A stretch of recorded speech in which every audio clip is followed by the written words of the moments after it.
मैं भारत को भारतीयता की मान्यता के आधार पर फिर से खड़ा करना चाहता हूं, उस काम में लगा हूं। कुछ लोग गुड़ खाइए, कुछ लोग काकवी खाइए, माने जिसको राब कहते हैं। जितना जाड़े का समय है ना, नवंबर दिसंबर जनवरी फरवरी तक राब भरपूर खा सकते हैं। दही में राब खाइए, दूध में राब खाइए, हलवा राब का बनाइए, गुड़ का हलवा बनाइए, गुड़ दही में खाइए, गुड़ दूध में खाइए। अब गुड़ को दूध और दही में खाने का नियम है, वो बागभट्ट जी कहते हैं।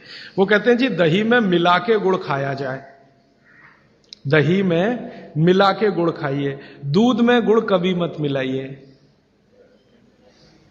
दूध में गुड़ कभी मत मिलाइए, दही में मिला के खाइए। तो दूध में कैसे खाएंगे जी?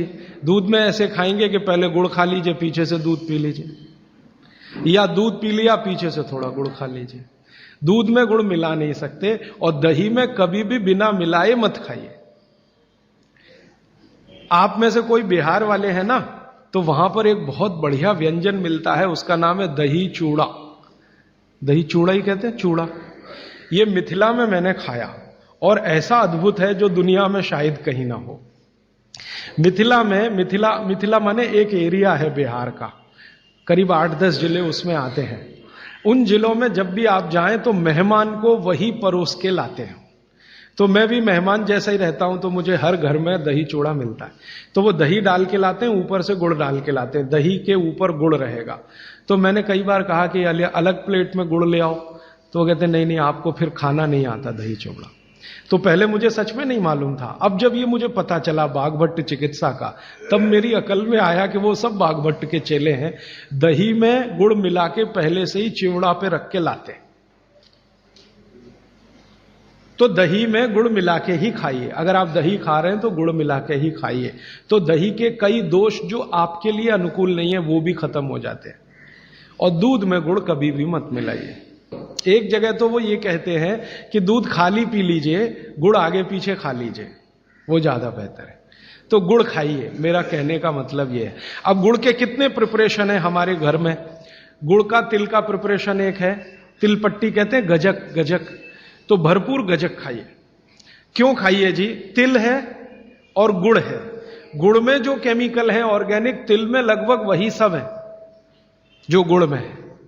तिल भी क्षारीय है, गुड़ भी क्षारीय है, और दोनों क्षारीय चीजें खाएंगे तो पेट के अम्ल को बैलेंस करती रहेंगी। तो तिल गुड़ रोज खाइए, माने तिल की पट्टी बनाइए, गजक बनाइए, नहीं तो तिल का लड्डू बनाइए, गुड़ के साथ बनाइए।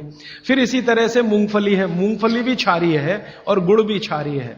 तो मूंगफली और गुड़ मिला के वो पट्टी आती है, वो खाइए, बच्चों को खिलाइए।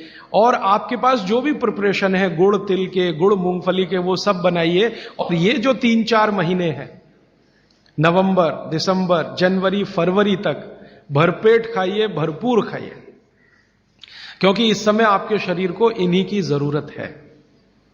तो कफ जिंदगी से बहुत दूर रहेगा। तिल खा रहे हैं, गुड़ खा रहे हैं, मूंगफली खा रहे हैं, कफ बढ़ने की बिल्कुल संभावना नहीं।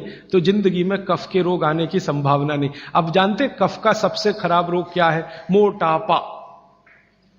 मोटापा कम करना है तो भरपेट गुड़ खाइए, भरपेट तिल खाइए, भरपेट मूंगफली खाइए, मोटापा भी कम हो जाएगा। हाँ, आपको डर है ना, तिल खाएंगे जी उसमें से तेल है। तेल तो है तिल में, लेकिन वो HDL वाला, LDL वाला नहीं है, VLDL। ये मोटापा जो है ना, वो VLDL और LDL का चक्कर है। HDL जैसे ही बढ़ेगा, मोटापा अपने आप कम होगा, पेट अंदर ही जाएगा। आप में से कोई भी मेरे कहने पर 3 महीने एक एक्सपेरिमेंट कर लीजिए। तिल चबा चबा के खाइए, खाने के बाद 3 महीने के बाद वजन नापेंगे, 8-10 किलो कम मिलेगा, कम से कम इतना कम मिलेगा। खाना खाया, खाने के बाद आप सौंफ खाते हैं ना, सौंफ की जगह तिल खाइए। और काला खाया तो और ज्यादा वजन कम मिलेगा। काला तिल, एक है सफेद। काले की गुणवत्ता सफेद से भी ज्यादा है, लेकिन ये इन्हीं 4 महीनों में। गर्मी में अगर आपने यही तिल खाया तो प्रॉब्लम आएगी। बागवट जी कहते हैं कि तिल खाने का सबसे अच्छा समय वही है जो आज चल रहा है, ये फरवरी तक चलेगा। तो फरवरी तक, और कभी बहुत ज्यादा लिबरल हों तो होली के दिन तक वो कहते हैं तिल खाने का समय है, होली होते ही तिल कम करिए या खत्म करिए। फिर कुछ और चीज आएगी, वो क्या आएगी वो मैं बता दूं, लेकिन आप ये करके देख लीजिए। 4 चीजों को ज्यादा उपयोग आप करेंगे, वजन आपका कम होता जाएगा, पेट का अम्ल कम होता जाएगा, घुटनों के अंदर का जो कई बार कहते हैं ना डॉक्टर यूरिक एसिड जमा हो गया जी, यूरिक एसिड क्या है? अम्ल ही तो है। तो ये यूरिक एसिड आपको कम करना है, तो गांठ के सब जो माने जोड़ों के दर्द आपको कम करने हैं, तो इनके लिए ये सब चिकित्सा बताई है। तिल है, गुड़ है, और मैंने एक चीज बोली थी कि अगर आप जैन नहीं हैं तो शहद है। शहद में भागवत जी कहते हैं छोटी मधुमक्खी का शहद, बड़ी का नहीं। तो शहद लाएं तो उसको पूछ लीजिए। दोस्तों, सबसे पहले तो चैनल सब्सक्राइब करें, फिर लाइक, कमेंट और शेयर करें, और हाँ, हमारा एंड्रॉयड ऐप डाउनलोड करना ना भूलें।